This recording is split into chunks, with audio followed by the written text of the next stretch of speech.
And this gives us a chance to welcome in Joe Inzerillo, who is the Executive Vice President and Chief Technology Officer of MLB Advanced Media.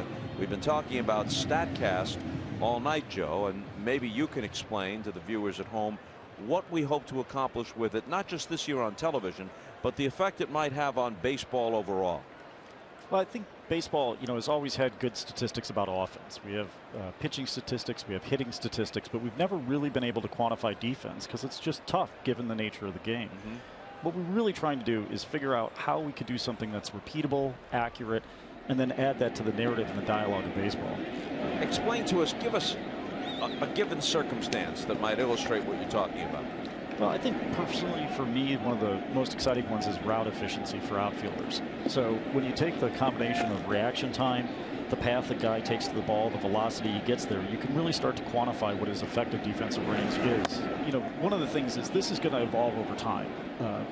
If you look back 20 years, velocity with a radar gun was sort of the first thing that people started to see incorporated into the score bars at the top, and it took a while for people to get used to having velocity and understanding what that meant. Velocity out of the hand, across the plate. We've added extension, we've added RPMs, we've added a lot of these things. It'll take a little time for people to get used to it, but it's fascinating stuff.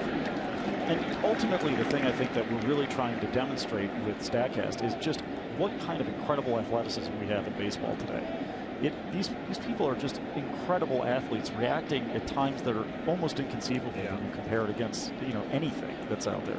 Okay, let's go back to a strikeout of Wilson Ramos in the second inning and explain how Statcast might help us better understand it.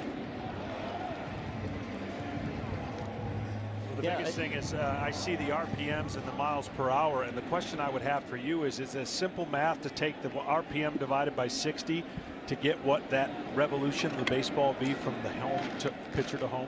Yeah, roughly that's the math that you're looking at. And we look at that ball is rotating 250 times on its way to the plate. It's an incredible amount of torque that the pitcher's putting on there. And as you were talking about before, with the combination with that and perceived velocity and where the extension is, you really see start to try to quantify how hard it is to pick up the ball. Some people are saying, okay, all well and good, but let's not have this overwhelm the poetry of the game, the music of the game, the romance of the game. We don't want that to happen, right? No, absolutely. I mean, we're not trying to overpower the game. We're not trying to turn it into a video game. Like, we have one of the best games out there. We have some of the best athletes out there.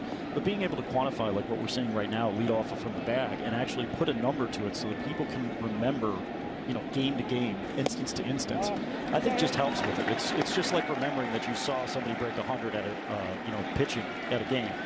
That's a memorable thing. Knowing that you saw somebody who had a 19-foot lead and then hit 22 miles an hour on acceleration to a bag will ultimately become part of the game narrative.